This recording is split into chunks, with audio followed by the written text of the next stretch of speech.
Long before pyramids touched the sky and long before Greece imagined Olympus, the first experiments of urban life were taking shape in Sumer, in the Fertile Crescent between the Tigris and Euphrates. It was here that people first built walled cities, invented writing, organized kingship, and shaped myths that gave structure to their fragile world. Among those myths were stories of the Anunnaki, not one god, but a mysterious assembly, a council of divine beings who embodied authority itself. The Sumerians lived in a land of extremes. The rivers could bless them with fertile silt or sweep away whole villages overnight. The sun could ripen crops or scorch the land into desert. To survive, people built canals, ziggurats, and rituals. Every action, planting barley, raising walls, crowning kings, was tied to belief. The Anunnaki were invoked as the ones who decreed destiny, who balanced blessing and punishment. Their name was inscribed on boundary stones and sung in hymns. In the imagination of Mesopotamia, they were the unseen lawmakers of existence. What makes their myths enduring is not only the stories themselves, but the way they reflect universal concerns. Why do floods strike without warning? Why does power shift from one king to another? Why does life end even for the strong? By giving these questions a divine face, the Sumerians transformed uncertainty into order. And at the heart of that order were the Anunnaki. The earliest mentions of the Anunnaki appear in clay tablets dating more than 4,000 years ago. Unlike later pantheons where gods are fixed, the Anunnaki were fluid.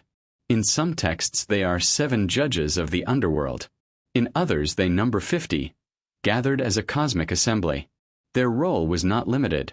They were guardians of balance, mediators between heaven and earth. According to tradition, they were the children of An, the sky, and Ki, the earth. Their very name means offspring of An and Ki. This lineage is symbolic. They were born of the union of sky and soil, embodying the connection between what is above and what is below. In one myth, they created humanity itself. The younger gods, tired of toil, demanded relief. To solve the crisis, the Anunnaki and other deities shaped humans from clay mixed with divine essence. But humanity was not made as beloved children. They were workers, designed to carry burdens, dig canals, and feed temples.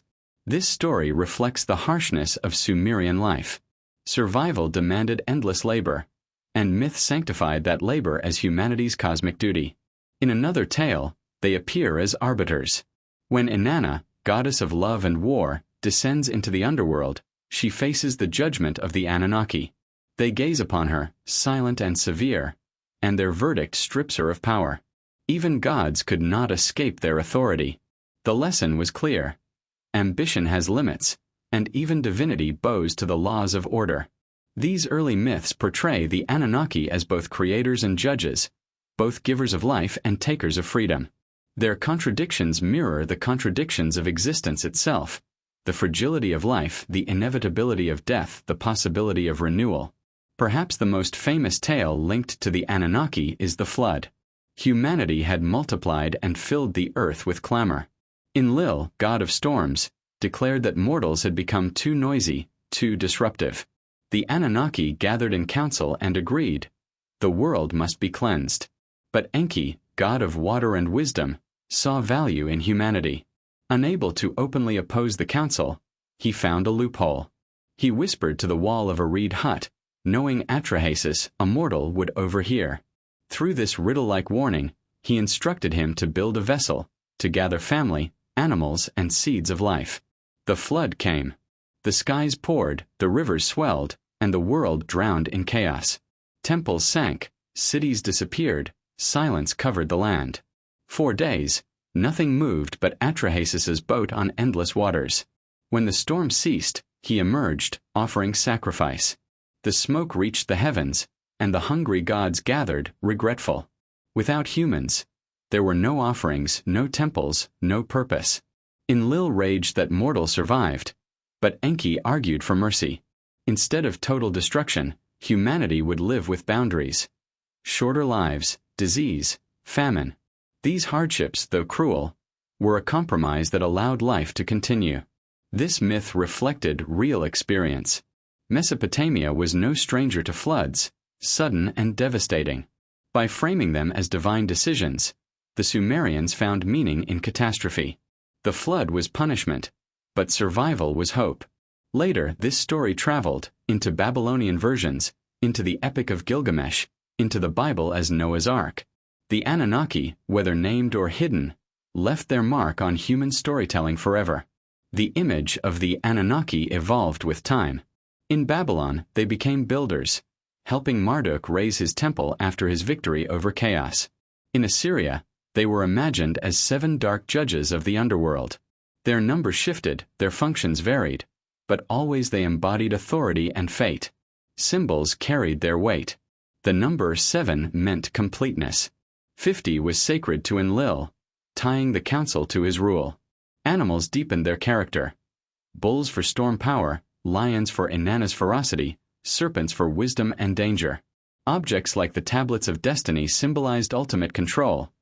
Whoever held them could decree the universe itself. Even the heavens bore their imprint.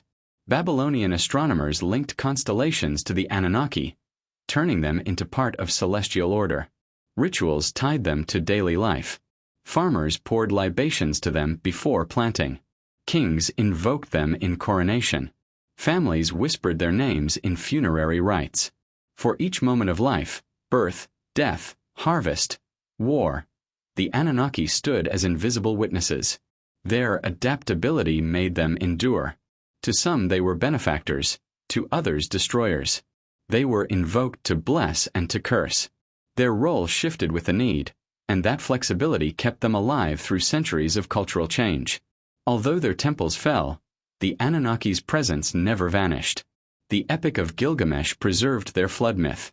Councils of gods appeared in Greece, Rome, and Norse sagas, echoing the model set in Sumer. Even in the Bible, the idea of divine councils and judgment reflects the same archetype. Archaeologists rediscovered their names in the 19th century, finding tablets that had lain buried for millennia. Scholars marveled, but so did the public. Soon, the Anunnaki entered modern imagination. Some reimagined them as ancient aliens, others as archetypes in psychology. In films, novels, and games, their shadow lingers, proof that they still captivate. Science explains floods as natural, councils as mirrors of human politics, and gods as archetypes of the psyche. Yet myths hold truths science cannot. They capture fear, awe, and longing. The Anunnaki show us humanity's first effort to impose order on chaos, to believe that existence has meaning. Today, when we speak their name, we connect not only with ancient Mesopotamia but with the universal human quest. These stories are not dead. They whisper of survival, of resilience, of the hope that even in chaos, order can be found.